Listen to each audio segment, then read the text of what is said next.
আজ আপনাদের সামনে নতুন একটি ভিডিও নিয়ে হাজির হলাম। আপনারা সবাই টমেটো সম্পর্কে জেনে থাকবেন। টমেটো চাষের জন্য নির্দিষ্ট কিছু ধাপ অনুসরণ করতে হয়। উর্বর দোআঁশ মাটি টমেটো চাষের জন্য আদর। পিএইচ 6.0-6.8 হলে ভালো ফলন হয়। টমেটো গরম এবং শুষ্ক আবহাওয়ায় ভালো হয়, তবে ঠান্ডা ও ভারী বৃষ্টিপাত এড়িয়ে চলা উচিত। ভালো ফলন নিশ্চিত করতে উন্নত জাতের রোগমুক্ত বীজ বেছে নিতে হবে। বীজতলায় মাটি তৈরি করে তাতে বীজ বপন করতে হবে। 7-1-0 দিন পর চারা গজাবে, যা 2-0-2-5 দিন পর্যন্ত নার্সারিতে রাখা যাবে। জমি ভালো করে চাষ দিয়ে আগাছা মুক্ত করতে হবে। 3-4 বার চাষের পর মাটি ঝুরঝুরে হলে সঠিক সার প্রয়োগ করা হয়। প্রতি শতকে গোবর, ইউরিয়া, টিএসপি, এমওপি এবং অন্যান্য প্রয়োজনীয় সার মিশিয়ে দিতে হবে। এতে মাটির উর্বরতা বাড়ে। বীজতলায় চারা 2-0-2-5 দিন পর মূল জমিতে রোপণ করা হয়। এক এক গাছের মাঝে 2-3 ফুট দূরত্ব রাখলে গাছটি ভালোভাবে বেড়ে উঠতে পারে। চারার বয়স ও মাটির ধরন অনুযায়ী 5-7 দিন অন্তর পানি দিতে হয়। মাটিতে পর্যাপ্ত আর্দ্রতা থাকা প্রয়োজন।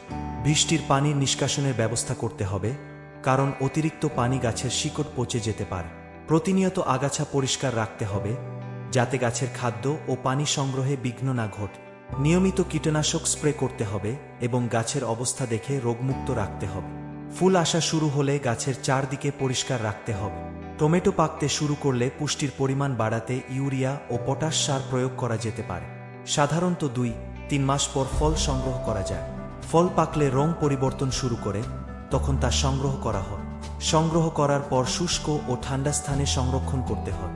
টমেটোর পুষ্টিগুণ ও অর্থনৈতিক গুরুত্ব খুবই বেশি। টমেটোতে প্রচুর পরিমাণে vitamin C, vitamin A, vitamin K এবং পটাশিয়াম থাকে, যা শরীরের জন্য প্রয়োজনীয়। এতে লাইকোপিন নামক অ্যান্টিঅক্সিডেন্ট থাকে, যা ক্যান্সার প্রতিরোধে সহায়ক। টমেটোতে থাকা খাদ্যাশ হজম শক্তি বৃদ্ধি করে এবং কোলেস্টেরল কমাতে সহায়তা করে। লাইকোপিন এবং পটাশিয়াম হৃদযন্ত্রের কার্যক্ষমতা উন্নত করতে সাহায্য করে। টমেটো ত্বককে উজ্জ্বল রাখতে এবং চোখের দৃষ্টিশক্তি উন্নত করতে সাহায্য করে। মেটোর মধ্যে পটাশিয়াম এবং কম সোডিয়াম থাকায় রক্তচাপ নিয়ন্ত্রণে সহায়ক। টমেটো চাষ একটি লাভজনক ফসল, যা কৃষকদের জন্য আয়ের প্রধান উৎস হতে পারে। টমেটো থেকে সস, কেচাপ, জ্যাম, স্যুপ ইত্যাদি বিভিন্ন পণ্য তৈরি করা হয়, যা স্থানীয় বাজারে এবং আন্তর্জাতিক বাজারে প্রচুর চাহিদা রাখে। টমেটো প্রক্রিয়াকরণ এবং বিপণনের সঙ্গে জড়িত অনেক মানুষ কাজের সুযোগ পান। টমেটো কাঁচা, রান্না বা প্রসেস করা অবস্থায় স্যালাড, সস, তরকারি এবং অন্যান্য খাদ্য প্রস্তুতিতে বহুল ব্যবহৃত হয়। এভাবে টমেটো তার পুষ্টিগুণ, স্বাস্থ্যগত সুবিধা, অর্থনৈতিক মূল্য এবং খাদ্য প্রস্তুতিতে বহুমুখিতা নিয়ে মানুষের জীবনযাত্রায় অত্যন্ত গুরুত্বপূর্ণ ভূমিকা পালন করে।